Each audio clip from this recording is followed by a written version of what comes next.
17. Ah.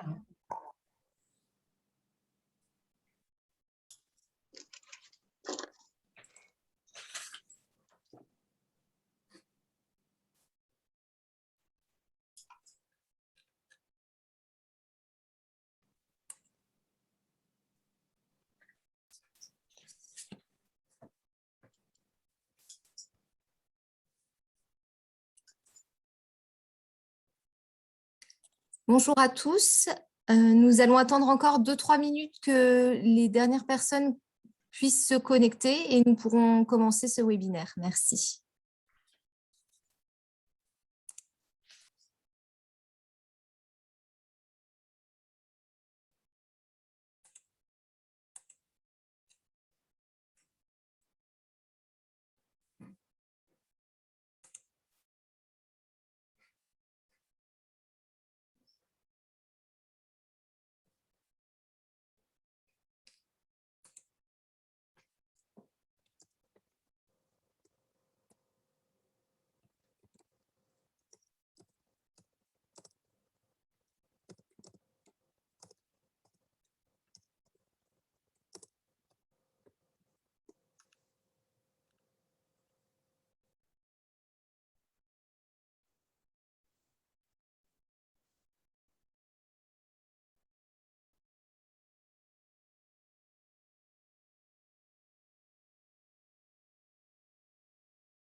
Bonjour à tous, je vous propose qu'on commence ce webinaire. Merci d'être présents. Donc, ce webinaire est organisé par les pôles de compétitivité Eurobiomed et France BioVallée avec la collaboration de la société Asafarm. Nous allons, pardon, j'essaie juste de faire défiler le PowerPoint, mais parfait. Donc aujourd'hui, nous allons aborder, faire un tour d'horizon en fait de l'Israël et de l'écosystème santé en Israël. Donc tout d'abord, on va commencer par une présentation du système de santé dans ce pays. Ensuite, nous présenterons les opportunités de collaboration et les challenges qui sont inhérents à l'Israël. Et enfin, nous aurons 2 témoignages d'entreprises, la société Emosis et Medincell, qui vont nous faire un retour d'expérience, notamment sur leur expérience dans ce pays. Donc, pour information, ce webinaire est enregistré. Vous pourrez retrouver les replays qui seront disponibles à la fois via Eurobiomed et via France BioVallée à la suite probablement la semaine prochaine. Vous pouvez, alors normalement, vous n'avez pas accès ni à votre caméra ni à votre micro, mais vous pouvez interagir à tout moment avec nous, soit sur le fil de discussion si vous rencontrez des problèmes techniques, soit via le module Q&R de l'application. Voilà, et je prends le relais. Merci Cécile. Je suis Agnès Legoll, donc du pôle BioVallée France. Et en effet, comme vient de le dire Cécile, après les présentations d'Aurore, de Frédéric Allemand, de Christophe Douat, je récolterai au fur et à mesure vos questions et nous aurons 10 minutes d'échange à la fin, donc des questions que je pourrai partager avec les différents interlocuteurs et participants à ce webinaire. Donc, j'attends vos questions et à tout à l'heure. Je laisse la parole à Aurore pour démarrer, donc à nous présenter l'écosystème d'Israël. Bonjour à tous. Voilà. Est-ce que vous voyez bien mon écran? Oui, ça marche. Oui. Ok, super.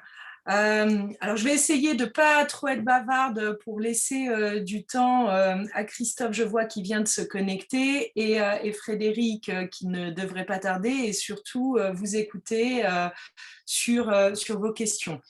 Peut-être juste en guise d'introduction, quelques mots. Je suis franco-israélienne, maman de 3 enfants. Les 2 premières s'appellent Judith et Naomi, 8 ans et 6 ans respectivement. Et le troisième, vous l'aurez compris, c'est Azafam, société basée en France et en Israël, pour accompagner les développements de marché en innovation santé, que j'ai créé maintenant il y a également quasi 8 ans. Et voilà. Donc, je suis désolée si pour certains j'enfonce des portes ouvertes sur votre connaissance en fait du marché israélien. Vous avez peut-être reconnu derrière moi, c'était la vie. Juste Aurore, je te coupe 30 secondes si tu veux ta présentation en mode plein écran, s'il te plaît. Alors, oui. Merci beaucoup. Allez. Parfait. Parfait. Voilà. Donc, vous avez reconnu certainement derrière moi Tel Aviv. Ce matin, j'ai décidé de ne pas vous mettre la plage. Ça vous permet de rester concentré.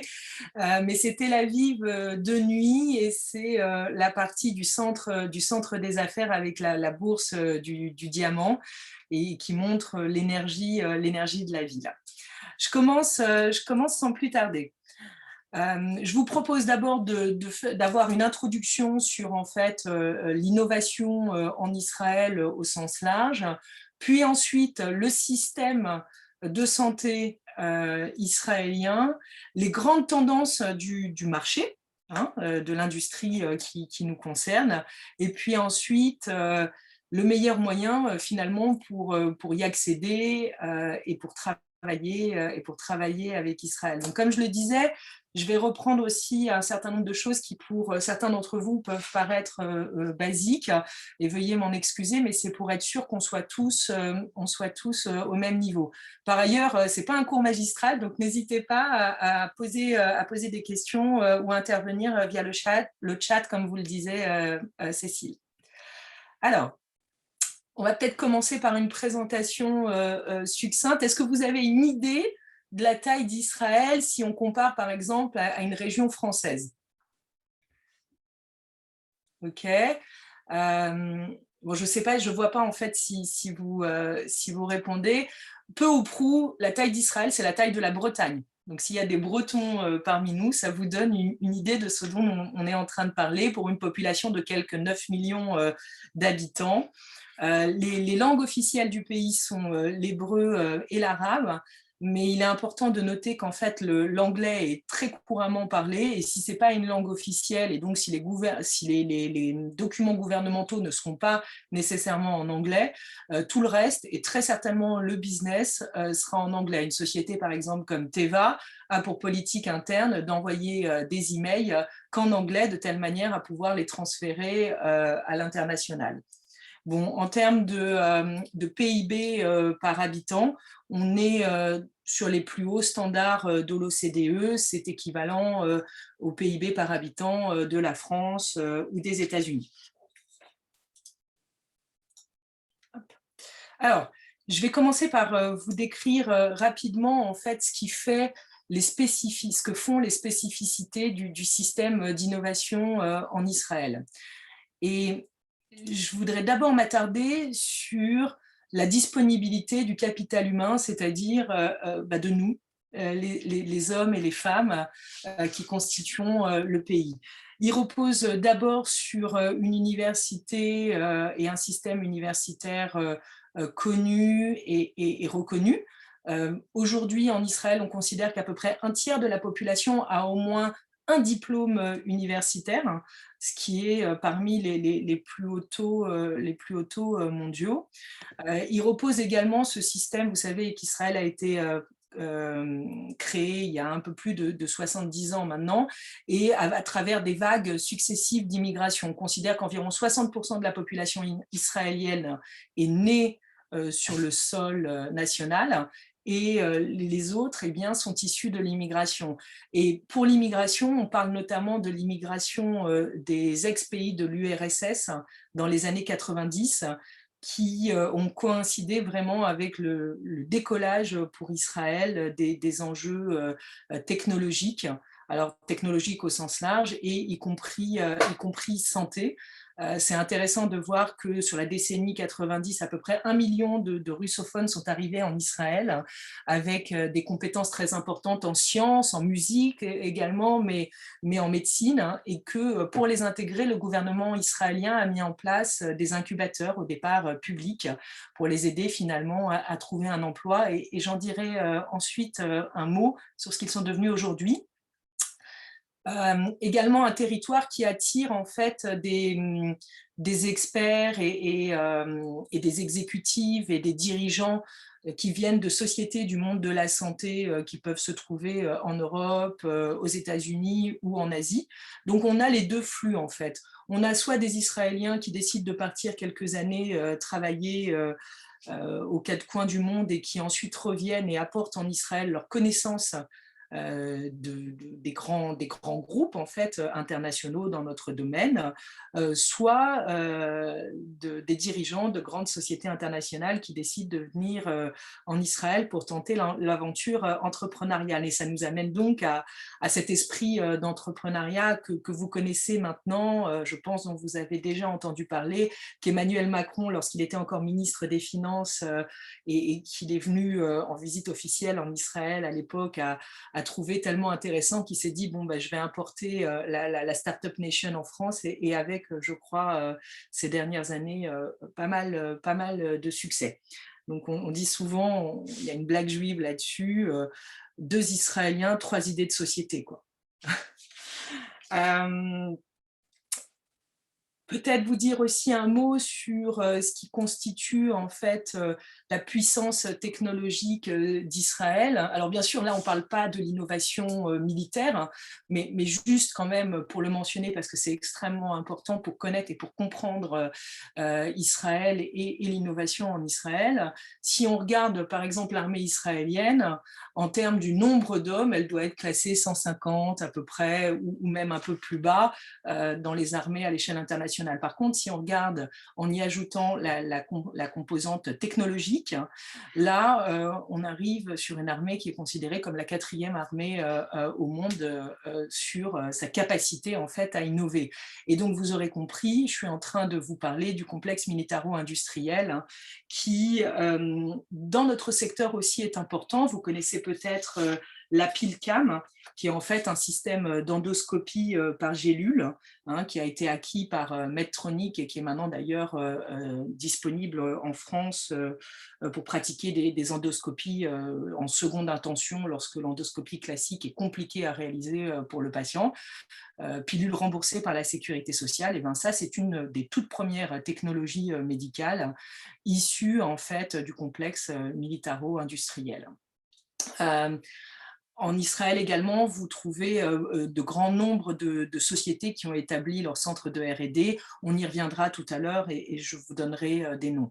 Je vous parlais des incubateurs à l'instant. Si dans les années 90, le gouvernement israélien a créé des incubateurs publics, dès le début des années 2000, ces incubateurs sont devenus privés. Ça veut dire quoi privés? En fait, le gouvernement israélien, tous les 5 à 8 ans, met en place un appel d'offres au cours duquel il sollicite les investisseurs, les fonds d'investissement pour gérer ces incubateurs. Donc 5 à 8 ans, vous voyez bien que la durée n'est pas du tout fortuite, elle correspond à la durée peu ou prou des fonds d'investissement.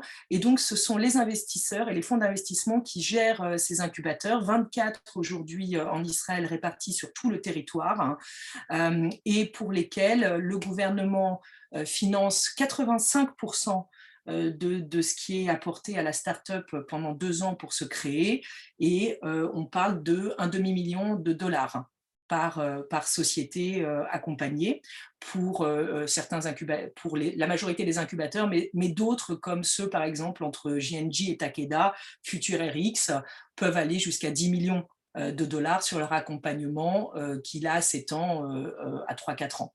Bon, j'essaye de vous donner des exemples pour que ce soit un peu plus vivant. On parlera également des hôpitaux, des centres médicaux et en fait du tech transfert, hein, qui est une des grandes forces et de la capacité à valoriser les innovations israéliennes et à les transformer en société.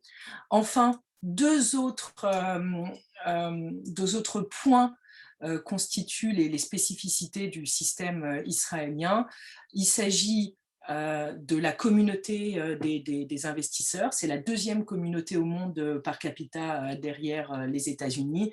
Et je dois dire que la crise de la Covid a encore accéléré cette manne financière aujourd'hui, avec un peu plus de, en moyenne, 25 fonds d'investissement qui se créent chaque année en Israël, tout secteur confondu, pas nécessairement santé.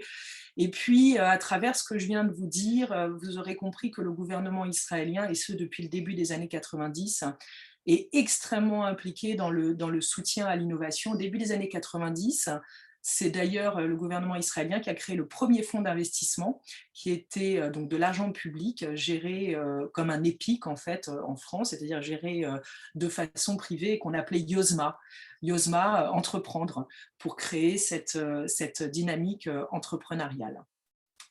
Voilà. Pour illustrer ce qu'on vient de se dire, quelques mots sur le nombre de prix Nobel en Israël. Depuis 1966, 12 prix Nobel en Israël. Alors évidemment, en nombre absolu, c'est pas énorme, mais rapporté à la population aujourd'hui, je vous rappelle, de 9 millions d'habitants, c'est quand même important, et c'est surtout important dans le domaine qui nous intéresse. Puisque on a par exemple Ada Yona qui a travaillé sur de nouveaux antibiotiques, ou plus récemment en 98 Walter Cohn sur des méthodes computationnelles pour en fait voir les réactions chimiques. Bon, je passe assez rapidement là-dessus. Ce qui va vous intéresser, c'est le nombre de brevets déposés par an, et qui place Israël au 9e rang, hein, des pays qui déposent le plus de brevets. À titre de comparaison, la France se situe au 16e rang. Vous voyez aussi que le domaine des sciences de la vie est loin d'être en reste, puisque sur la décennie, sur la dernière année 2020-2021, il représente environ 50% des publications selon l'index Nature. Alors, on a beaucoup parlé et on parle beaucoup d'Israël en tant que Startup Nation, mais ces dernières années, je dirais 5 dernières années peut-être, on constate vraiment la possibilité pour Israël d'essayer de sortir juste de cette configuration de start-up pour construire des sociétés plus dans la durée, pour établir quelque chose qu'on sait bien faire en France, des PME, voire des ETI, qui sont très lourdement capitalisées. Bon, il y en a 68 à peu près en Israël aujourd'hui, des unicorns, En France, on parle à peu près entre 16 et 20, pour vous donner encore une fois des comparaisons. Dans la santé, il y en a un petit peu moins que ce qu'on peut trouver en tech. Là, je vous ai mis en avant Orcam, qui est en fait un système de caméra pour les personnes ayant des difficultés visuelles, voire étant aveugles. Et KL est une société basée sur des algorithmes qui aident au diagnostic, en fait, de l'aide au diagnostic. Alors, Israël, on l'a dit, c'est tout petit, c'est la taille de la Bretagne, et pour faire simple, vous avez quelques hubs en fait qui rassemblent les plus importantes masses de business. Bon, bien sûr, vous avez Tel Aviv, hein, mais il y a également Haïfa où est situé le Ternion, qui est l'équivalent, on va dire, de Polytechnique, mais qui est une université, donc qui peut former beaucoup plus d'ingénieurs annuellement. Le Ternion a d'ailleurs un accord aujourd'hui avec le MIT pour construire au large de New York, sur une des îles, pas Ellis Island, je vous rassure, mais sur une des îles, le nouveau campus qui sera en fait le campus du futur, du MIT en technologie. Voilà. Il y a Herzliya qui est juste au nord de Tel Aviv, et là j'en dis juste un mot parce que c'est là où vous trouverez tous les plus grands fonds d'investissement, les Orbimed, les Pontifax. Jérusalem a une place assez intéressante parce qu'on ne connaît pas Jérusalem en général sur le versant de la high-tech, mais en réalité, la ville est dirigée maintenant, ou a été dirigée pendant à peu près 10 ans par un ancien de la high-tech qui a fait une exit assez importante, Nir Barkat, hein, et il a mis énormément d'argent et de soutien aux startups, en fait, en augmentant les aides gouvernementales, donc au niveau national, pour les sociétés qui venaient s'installer à Tel Aviv. On trouve notamment à Jérusalem l'hôpital Hadassah, qui a son complexe hadassite, qui par exemple met à disposition des paillasses dans l'enceinte du campus avec un accélérateur. Bon, je vous dis aussi un mot de Beersheva, situé en plein milieu du désert, qui a des activités en santé, mais qui est surtout connu maintenant pour ses activités en cyberéconomie et cybersécurité. On en arrive au système de santé. Et là, je voudrais un petit peu m'attarder pour vous présenter en fait le système israélien qui est quand même très différent de ce qu'on connaît en France. Il se rapproche un peu plus du système américain basé sur des HMO, donc des Healthcare Management Organization, mais là encore, c'est un petit peu différent. À la création de l'État d'Israël, il n'y avait qu'une seule HMO qu'on appelle Coupat Cholim, qui était celle de Clalit. Il ne faut pas oublier qu'Israël, en fait, au départ, c'est un État socialiste, hein. Donc Clalit, c'était le principal syndicat israélien qui donc gérait également la santé des concitoyens. Et puis, pour éviter en fait un monopole, encore une fois, le gouvernement israélien a décidé de mettre en place un appel d'offres qui a vu naître 4 Coupot Cholim, donc 4 principales HMO. Clalit reste aujourd'hui la principale. Elle assure à peu près 50% de la population. Elle administre un grand nombre d'hôpitaux. Donc, on compte 44 hôpitaux en Israël, dont 14 qui sont des hôpitaux qu'on dit MEAL, ce sont des hôpitaux qui ont plus de 1000 lits et généralistes, et Clalit, sur ces 14, eh bien, elle en administre 7. Donc ça vous donne un peu le pouvoir de cette HMO.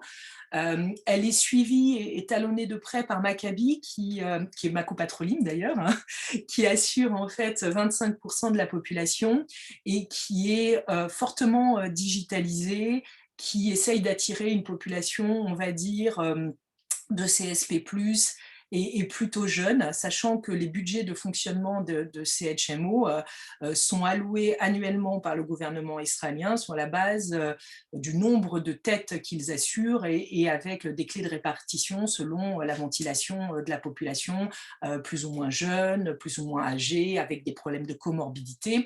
Donc ça, c'est leur enveloppe globale annuelle. Et puis ensuite, en fonction des hôpitaux qu'ils administrent, il y a et des actes qui qui sont pratiquées dans ces hôpitaux publics pour la population de leurs assurés, leur budget est augmenté. Il est intéressant aussi de savoir que toutes ces ZCHMO, toutes ces copatrolimes, possèdent également pratiquement des cliniques privées, ou en tout cas les 2 plus grandes, où vous pouvez aller avec un système de soins et un tiers payant un peu plus important, mais un service augmenté. Même si, comme je le rappelle ici sur la slide, Israël garantit la santé pour tous, comme la France. On ne le dit pas beaucoup, mais comme en France, la santé est garantie pour tous avec un minimum, qui est de croire 40 € par mois pour pouvoir avoir accès à la santé quand on n'en a pas les moyens. Alors, il ne reste que 5 minutes de temps de parole. Eh bien, ça va être très, très difficile. Ouh là là là là. Donc, je vais essayer d'accélérer pour laisser le temps à Frédéric et à Christophe également d'intervenir. Bon, vous dire que tous ces centres dont je viens de vous parler possèdent des centres de valorisation en fait de leurs recherches. Je vais juste dire un mot sur Clalit. Clalit, vous avez peut-être entendu parler aujourd'hui du centre de recherche Clalit parce que c'est Ran Balisher qui le dirige, qui est d'abord qui est un médecin, qui est un expert de la santé et de l'intelligence artificielle, donc qui fait partie du comité mis en place par Emmanuel Macron au début de son quinquennat pour réfléchir aux questions d'intelligence artificielle en santé. Mais c'est surtout Clalit qui a été le fer de lance des études de real life avec Pfizer dans le cas de la COVID en Israël. Ok. Bon, je vais continuer pour vous dire un peu, pour vous donner un peu aussi une idée du nombre de centres de R&D qui sont installés aujourd'hui en Israël. On compte plus de 260 centres de R&D. Et par exemple, Merck, la pharma que vous connaissez bien, en fait, dit qu'aujourd'hui, 50% de ses revenus sont issus d'innovations qu'elle a sourcées et licenciées en Israël.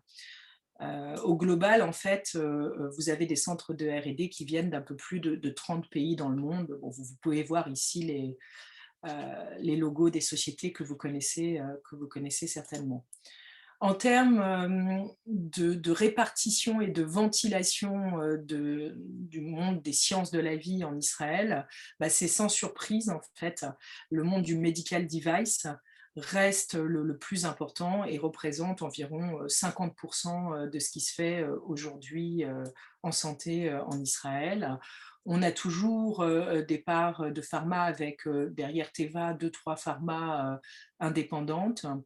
On constate aussi surtout l'émergence ces dernières années de la santé digitale et la part de plus en plus importante du diagnostic avec notamment les enjeux d'intelligence artificielle et de diagnostic. Pour les fonds d'investissement et les montants levés, bon, je crois que je vous en ai déjà parlé et que vous savez certainement qu'Israël attire pas mal de fonds d'investissement et d'argent. Ce qui est intéressant de constater aujourd'hui, c'est que les investisseurs israéliens, et ceux depuis, je dirais, au moins 3-4 ans, regardent de façon précise ce qui se passe en France et beaucoup ont des mandats pour investir également maintenant en France et je crois que nos deux intervenants ensuite pourront nous en dire un mot. Il en va de même des fonds d'investissement aujourd'hui européens. Je pense à un fonds italien qui, par exemple, a pour mandat d'investir en Europe, les pays de l'Union européenne, plus Israël. Bon, ces derniers temps, l'investissement a beaucoup augmenté et là, je vous ai mis en fait comment il s'est réparti en 2020. Donc, vous voyez quand même que la cybersécurité est ce qui occupe le haut du pavé, mais que la santé n'est pas oubliée. Aujourd'hui, il y a de nombreuses sources de financement non dilutif que vous pouvez également trouver en Israël et qui peuvent être accessibles à des sociétés françaises. Il y a l'Israel Innovation Authority, qui est peu ou prou la BPI française et qui va regrouper toutes les aides, notamment une aide qui s'appelle Magneton, qui vous permettrait par exemple de collaborer avec une université israélienne et d'avoir à payer seulement 15% des recherches que vous feriez avec cette université, contre un premier droit de regard sur les résultats.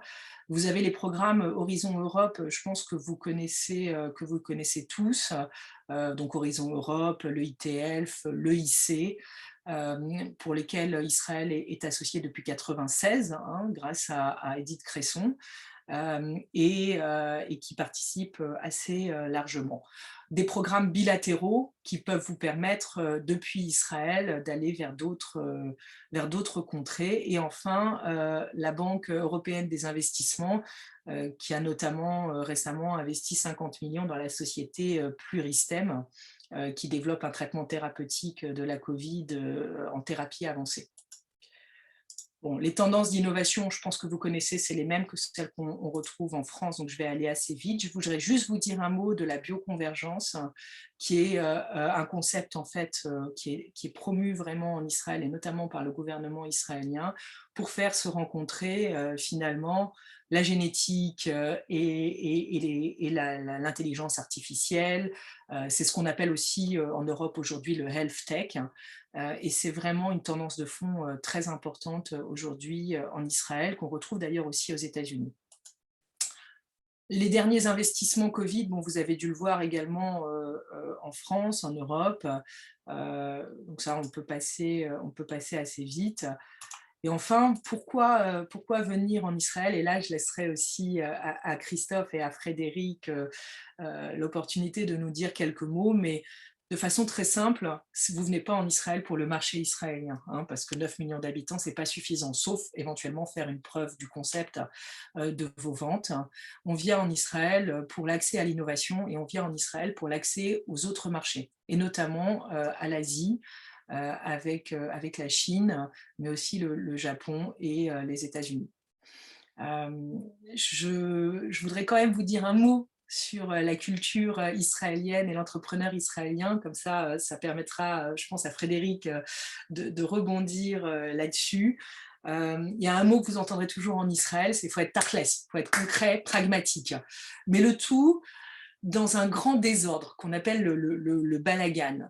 Et puis, il ne faut jamais prendre de façon personnelle ou avoir du mal à oser, parce qu'en fait, la culture israélienne, c'est toujours d'oser. Donc, parfois, ça peut être perçu comme de l'impolitesse en Europe. Ce n'est pas le cas. Vous pouvez toujours répondre non, il ne se passera rien, mais un Israélien osera toujours vous demander. Et enfin, Kol Israël Achim, c'est l'idée de dire qu'il y a une grande proximité entre les gens et qu'ils se considèrent très rapidement comme proches. Et ça aussi, ça peut surprendre eu égard au code culturel français. Il y a un certain nombre d'acteurs qui peuvent vous aider à pénétrer les marchés israéliens. Bien sûr, Business France, que vous connaissez, et Aurélie Gutmann, qui organise notamment tous les ans des délégations d'une main de maître à Biomed en Israël au mois de mai. Mais il y a aussi des initiatives privées avec des fonds d'investissement. L'Israël Export Institute, qui organise des roadshows pour les sociétés israéliennes à tous les événements, donc vous pouvez les contacter et ils font en fait votre travail pour vous égrener les sociétés que vous pourriez rencontrer. Et l'ICERD, qui vous aide en fait au montage des projets, de vos projets collaboratifs avec Israël. Bon. De façon assez classique, pour aller sur le marché israélien comme pour aller à l'international, où il faut bien être sûr de savoir quels sont vos objectifs, de vérifier que pour vous, le marché israélien a un attrait, de mettre en place une feuille de route, de travailler avec l'écosystème local pour mettre en place les collaborations que vous recherchez. Sur ce, je voudrais laisser la main à nos intervenants d'aujourd'hui Peut-être d'abord Frédéric et puis ensuite Christophe. Donc Frédéric est le CEO d'Emosys et il va nous en dire un mot. Ça fait plus de 5 ans maintenant qu'on travaille ensemble sur le marché israélien. Frédéric?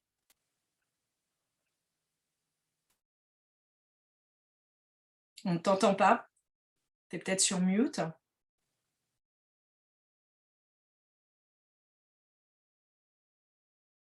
Bon. Voilà, c'est bon. Ah, super. Oui, il fallait que tu me donnes la main. Bonjour à tous. Oui, alors rapidement, Emosys, nous, on est dans le diagnostic médical et plus précisément le diagnostic in vitro. Je crois qu'on peut dire qu'on a une bonne expérience d'Israël sur plusieurs plans. Pourquoi on est allé en Israël initialement? C'était parce qu'un des cofondateurs est israélo-américain, Aaron Tomer, c'est un prof d'hématologie, et qu'on s'était dit que ce serait bien qu'on ait à la fois un pied en France et un pied en Israël pour qu'il puisse puisqu'il passait du temps aussi aux États-Unis, en Israël, pour qu'il puisse travailler sans nécessairement s'expatrier. Les autres motifs ont été, parmi ceux qu'a évoqué Aurore, l'accès à la technologie, et notamment on a fait une licence d'une technologie auprès du Ternion. Et l'autre intérêt plus stratégique était effectivement le fait qu'Israël, c'est un vrai pivot vers l'Amérique du Nord et vers la Chine. Il n'y a qu'à aller dans les lobbies d'hôtels et voir comment ils sont fréquentés. On se rend compte rapidement. Donc, nous, notre expérience est assez… Je la décris rapidement, après on pourra détailler si vous le souhaitez, mais on a fait une licence avec le Ternion, on a créé une filiale, on a gagné un partenariat européen avec une société basée à Jérusalem. On a eu des collaborations hospitalières, donc pour du développement de produits. Enfin, donc un range assez large d'activités. Si je devais dire déjà en introduction un peu un mot sur la particularité israélienne, ça a été noté avec Balagan par Aurore ou Tarles, c'est vraiment aller à l'étranger, c'est toujours un dépaysement pour un Français, évidemment. Mais là-bas, c'est réellement cette notion de pragmatisme, le côté Tarles, c'est-à-dire qu'il faut être pragmatique, le côté très direct dans la conversation, qui n'est pas forcément… qui n'a pas un objectif offensant, c'est juste qu'ils sont très directs. Et aussi, par rapport à l'esprit français, ce n'est pas un esprit très stratégie, planificateur, de vision, c'est un esprit très tactique, très to the point. Et quand vous engagez une relation là-bas, il faut être prêt à avoir un tempo, je dirais, opérationnel assez rapide. Le dernier mot par rapport à ce qu'on a présenté, il faut dire qu'ils ont une autorité d'innovation, mais qu'avant, ça s'appelle Office of Chief Scientist. C'est-à-dire qu'il y avait vraiment dans les ministères et un ministère qui avait l'œil scientifique sur ce qui pouvait se faire dans d'autres ministères. Donc ça montre bien qu'il y a une culture, au-delà de la start-up, effectivement, d'être très attentif à la science et à la technologie. Voilà ce que je peux dire au moins en intro. Merci Frédéric.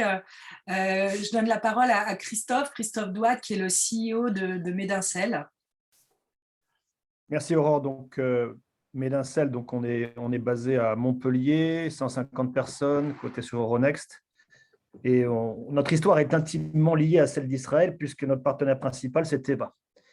Teva, on a signé un accord majeur avec Teva en novembre 2013, où on développe 3 produits long-acting, dont le premier devrait arriver à la commercialisation d'ailleurs en 2022.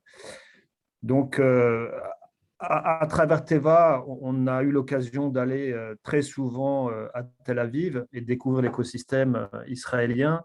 Grâce à Aurore notamment, on a pu explorer beaucoup d'universités, de technologies et aussi comprendre le système de santé qui est vraiment à la pointe du digital et qui, on le voit d'ailleurs, puisqu'on a des projets dans le Covid, sont aujourd'hui à la pointe des études sur le Covid. D'ailleurs, on utilise Aurore pour faire de la veille active sur tous ces sujets-là en Israël, puisqu'ils sont en avance sur le reste du monde.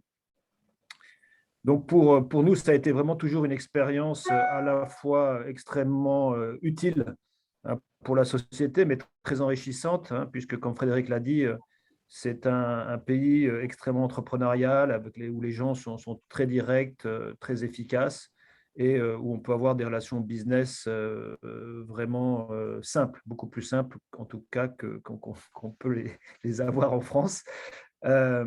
Et donc, je recommanderais à tous les gens qui le peuvent de découvrir ce pays. Moi, j'en suis un fan, vraiment un grand fan, à la fois par ces gens et par la technologie et la science. Et ce pays a réussi à accomplir là en quelques années. Merci Christophe. Agnès, Cécile, est-ce qu'on peut donner la parole sur ces paroles aux participants pour poser des questions? Oui, alors en tout cas, Agnès, là, je ne vois pas de questions pour le moment ni dans le chat de discussion, ni dans la petite partie questions-réponses. Donc, voilà, on attend vos questions de façon à pouvoir développer davantage. Alors, je ne sais pas, peut-être que nos intervenants peuvent décliner peut-être davantage leur connexion et leurs activités avec Israël. Oui, Frédéric?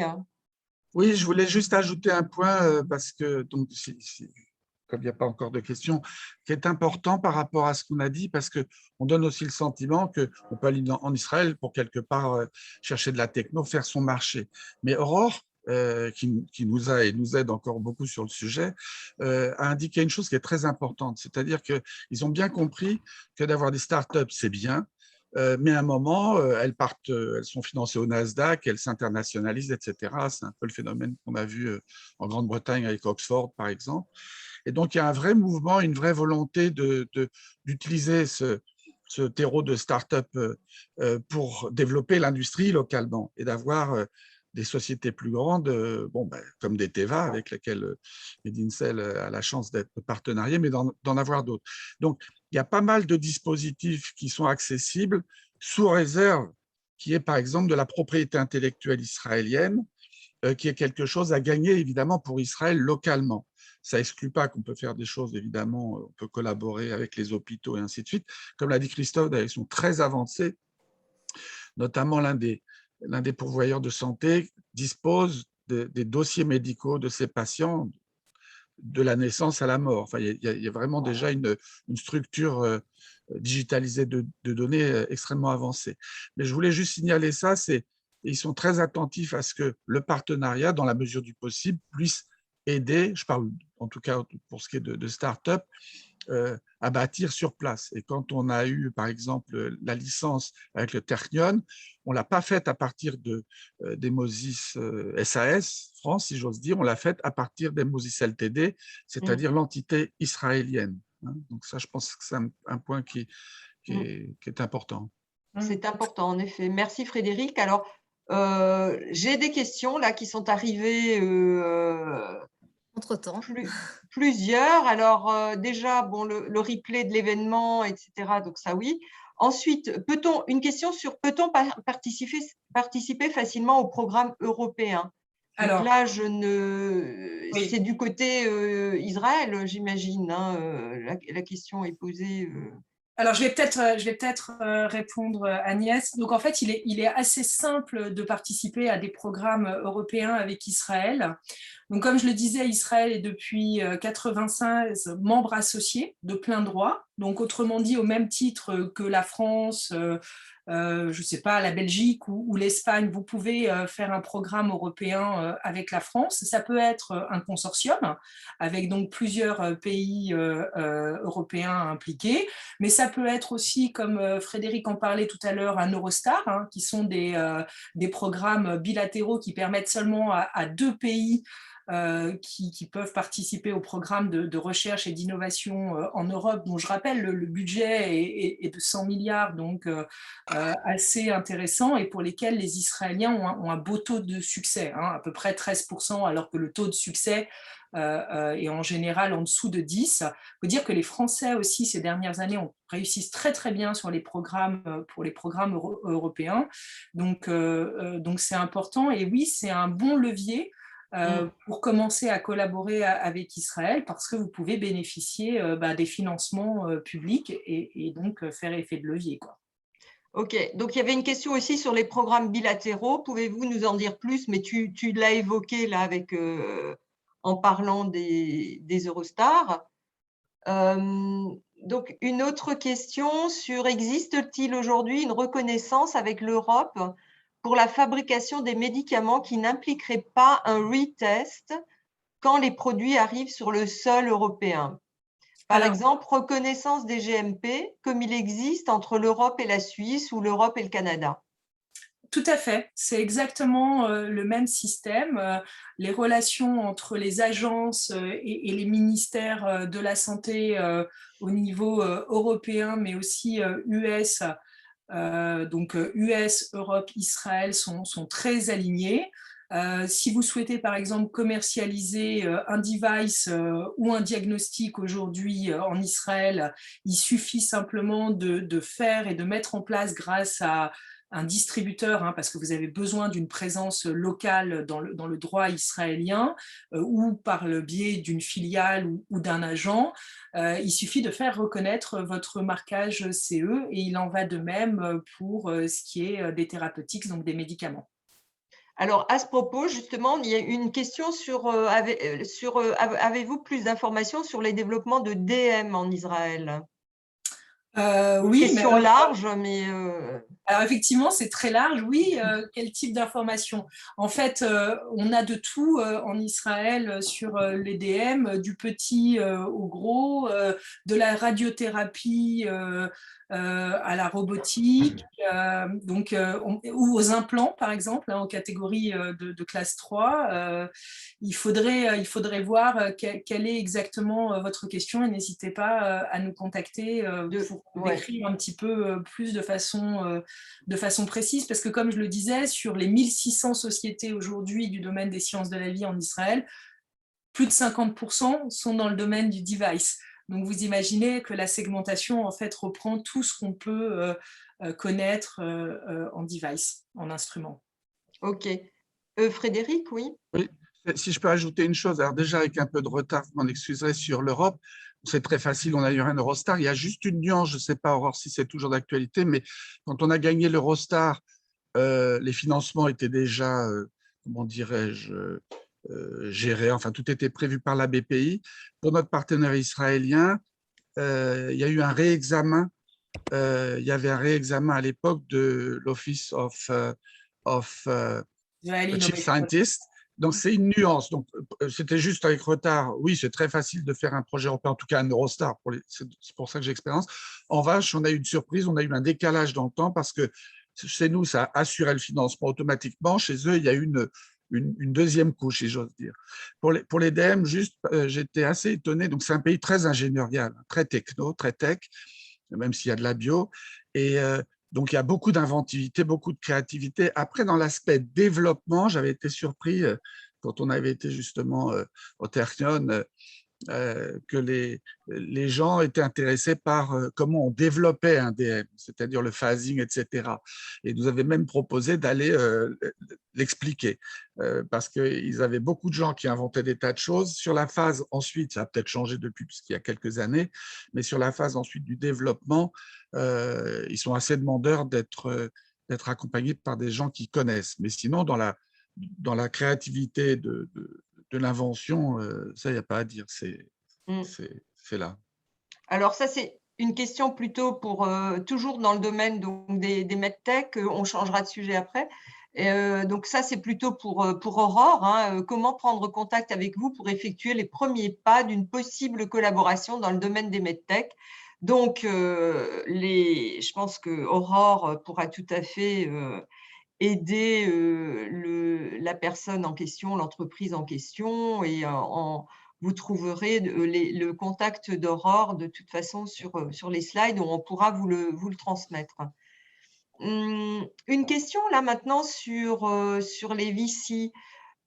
Comment se connecter à des fonds VC qui investissent en start-up, en recherche, en R&D de médicaments? Peut-être, Christophe, tu veux en dire un mot? C'est comme en France, aux États-Unis, hein, une relation d'investisseurs, ça se crée dans la durée. Hein, donc, ce qu'il faut, c'est arriver à les rencontrer dans des conférences. Il y en a pas mal d'ailleurs d'Israël qui viennent régulièrement en France, hein, et qui investissent en France. Et puis travailler dans la durée pour créer de la confiance, montrer qu'on exécute le plan. Et voilà. Ouais, je dirais pour compléter ce que tu disais, pendant très longtemps, les investisseurs israéliens disaient bon ben en fait on a tellement et on a suffisamment de quoi faire localement, on voit pas trop pourquoi on aurait besoin de sortir d'Israël. Mais ce paradigme a complètement changé, je le disais tout à l'heure, ces dernières années, entre 3 et 5 ans. Hein. Et aujourd'hui, très clairement, les nouveaux fonds d'investissement, je pense à un fonds comme Emoun aussi, qui est aujourd'hui le plus grand fonds dans le domaine de la santé en Israël, a affiché très clairement sa volonté d'investir également en Europe, et ce, qu'il y ait des liens ou non pour les sociétés dans lesquelles ils investissent. Avec Israël, ils ont lourdement investi, par exemple, chez Sophia Genetics, sans pour autant qu'il y ait, en tout cas à ma connaissance, de relations avec Israël. Ce n'est pas le cas des investisseurs plus historiques ou des family office israéliens qui peuvent investir en Europe et en particulier en France, qui sont très très friands de la recherche, de la science, de la qualité de ce qui se fait aujourd'hui en France, et aussi de la possibilité, de la perspective d'utiliser la France comme point d'accès au marché. C'est comme ça que JVP, qui est un des premiers fonds d'investissement tech israéliens, auquel d'ailleurs a abondé BPI, a décidé d'ouvrir son deuxième en fait, centre d'innovation en dehors d'Israël, après donc New York, à Paris, dans les 2 ans, à venir. Alors, ils sont très tech, avec un petit peu d'intelligence artificielle, un peu de robotique qui peuvent intéresser certains d'entre vous ici. Mais c'est quand même, c'est pas anodin comme choix de Paris, de la France aujourd'hui en Europe. Et c'est assez nouveau parce qu'historiquement, Israël collaborait bien plus. C'est toujours le cas si on regarde au niveau macro les échanges entre pays avec l'Allemagne. Je me rappelle quand il y a, je sais pas, une grosse quinzaine d'années, quand j'ai commencé, les Français me disaient oh non, faire du business avec Israël, non, non. Alors que les Allemands m'appelaient pour me dire mais il n'y a pas des choses à faire. Donc c'est bien de voir que les choses ont changé. Maintenant, il faut, comme le disait tout à l'heure, comme le sous-tendait Frédéric, il faut transformer aussi l'essai, à l'instar de ce qu'a pu faire Medincell ou Emo6. Une petite note là aussi, Aurore, juste, il y a quelques fonds, c'est intéressant, qui sont en fait les bras armés de fonds asiatiques, chinois par exemple. Oui, tout à fait. C'est-à-dire qu'aujourd'hui, tous les grands corporates dans notre domaine chinois ont une présence en Israël, soit à travers des fonds d'investissement ou d'une façon, on peut dire, un peu plus unofficielle, à travers des avocats qui travaillent et qui cherchent pour eux et qui réalisent leurs deals, ou alors encore avec la mise en place d'accélérateurs binationaux. Et c'est pareil, c'est le cas avec les Japonais. Un fonds comme Remiges, qui est un fonds donc japonais, investit depuis des années en Israël, alors qu'ils ont fait leur premier investissement en France dans une société d'ailleurs montpelliéraine, c'était l'année dernière. À hauteur de 10 millions dans le thérapeutique. Donc aujourd'hui, il y a plus, je crois, de 17 fonds d'investissement japonais, par exemple, qui ont déjà des succursales en Israël et qui cherchent des technos israéliennes. Autrement dit, être en Israël, c'est aussi faciliter votre accès vers les marchés asiatiques, comme vers les marchés américains.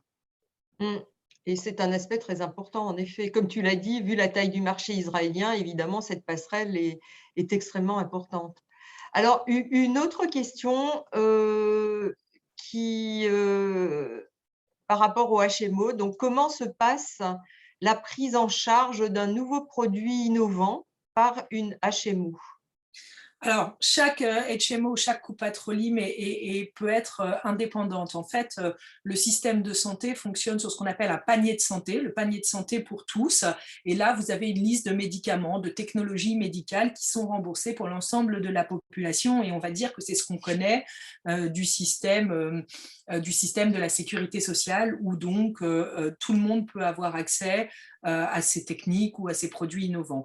Il y a ensuite une deuxième couche qui est offerte par chacune des HMO ou des coupatrolim et qui va permettre pour le patient ou pour la population assurée auprès de cette HMO de bénéficier du service. Autrement dit, vous avez un test de diagnostic innovant, une thérapeutique. Je vais vous donner l'exemple de Actelion. À l'époque, j'ai travaillé avec eux. Ils voulaient en fait bénéficier d'une assurance et d'un remboursement en Israël, donc maladie rare, hein, pour à peu près 25 patients à l'échelle israélienne. Ils ont d'abord commencé par aller voir le ministère de la Santé. Ce n'est pas la bonne réponse. Ça n'a pas fonctionné. Pendant près de 2 ans, ils ont tourné en rond. Ensuite, lorsqu'on a repris les choses et qu'on a dirigé les discussions directement avec une des HMO, après avoir fait une étude pour voir combien de patients sur les 25 pouvaient être assurés, en l'occurrence par Maccabi, et donc c'était plus de la moitié, eh ben, on a été dans un travail de conviction de Maccabi pour leur dire à vos patients assurés qui sont victimes ou qui sont malades, et vous pourriez proposer ce traitement. Et Maccabi a finalement décidé, sur son budget de fonctionnement, de commencer le remboursement uniquement pour les patients affiliés Maccabi. Et ensuite, ce faisant, ils ont fait du lobbying auprès des autres coupotes Rolim, donc auprès des autres HMO, et surtout du ministère israélien, pour que, là en l'occurrence, la thérapeutique, le médicament, rentre dans le panier de santé et soit donc remboursé pour l'ensemble des patients en Israël. Donc autrement dit, les HMO ont une grande flexibilité en Israël, un peu comme aux États-Unis, pour mettre en place des innovations et les rembourser. Au-delà des HMO, on a des assurances privées, et il y en a certaines, par exemple pour les tests génétiques, qui ont mis en place, il y en a une qui est très connue, qui a mis en place un partenariat avec Teva pour un test génétique dans l'oncologie, et qui est remboursé par cette assurance privée. Donc si le citoyen israélien ou le patient a cette assurance comment dirais-je, auquel il a souscrit en sus de son assurance maladie, en sus de sa mutuelle offerte par la Coupat Rolim, eh bien, il a un remboursement total de certains tests, notamment génétiques, extrêmement onéreux.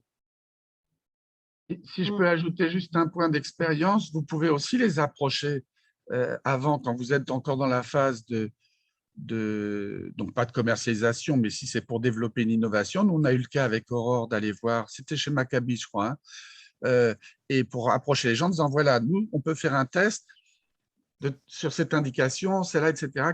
C'est quoi votre intérêt à vous, médico-économique? Et à l'époque, ils nous avaient donné une réponse. Ils disaient, ah, nous, si vous faites un test pour ça, ça nous intéresse. Donc, on avait, je dirais, sécurisé par anticipation un peu l'intérêt, qui était d'ailleurs un intérêt qu'on n'avait pas identifié, enfin, ce n'est pas un positionnement qu'on avait nécessairement identifié, mais eux voyaient ça du côté, effectivement, health provider et assureur de santé, donc dans sa dimension médicale, mais aussi le problème économique que notre test pouvait leur résoudre. Donc ça, il ne faut pas hésiter à les approcher pour sonder un peu l'attrait de votre proposition. C'est un bon point, d'autant qu'aujourd'hui, et la Maccabi et la Clalit sont en mesure en fait, de vous aider à réaliser vos essais cliniques localement à travers leur réseau. Je le disais, ils ont des hôpitaux qu'ils administrent, mais ils ont aussi des médecins qui leur sont affiliés, ils ont aussi les cliniques du coin de la rue. Donc vraiment, l'ensemble du système en fait, de la prise en charge des soins, ils administrent tout, et donc c'est très intégré avec, comme le disait tout à l'heure, le rappelait Frédéric, les données qui sont digitalisées depuis le début des années 90, les données patients et accessibles, ce qui fait que vous pouvez à la fois faire du rétrospectif ou du prospectif en termes d'études cliniques. Et pour finir, ils ont des business models assez intéressants, puisqu'en fait, notamment Maccabi, sur une innovation qui les intéresse pour leurs patients, en fait, hein, les 2,5 millions de patients qu'ils assurent aujourd'hui, peut même décider d'avoir un business model mixte et donc de contribuer, ou en tout cas de garder à sa charge une partie des frais de l'essai clinique, moyennant un deal de commercialisation d'exclusivité dans un premier temps pour leurs patients. Très bien, merci. Je pense que c'était très clair. Moi, je ne vois plus de questions ni dans le chat, ni dans dans la rubrique QR. Non, je pense qu'on a fait le tour. On a fait le tour. Oui, voilà. En plus, il est 10 heures. Alors là, vraiment. Oui, non, c'est pour ça, c'est parfait. timing. On va pouvoir clôturer à l'heure. Oui, oui, oui. Et ben, merci. Aurore, moi, je peux répondre à la personne qui souhaitait le contact. Si tu veux, je peux envoyer ton mail. Pas de problème. Mail, LinkedIn, ça marche très bien aussi. Voilà, tu es disponible et disposé à répondre à toute question ultérieure également. Donc, en tout cas, on a été… merci à vous, merci à tous les intervenants, on a été ravis. C'est le premier… voilà, il y a des merci qui tombent là maintenant dans le chat.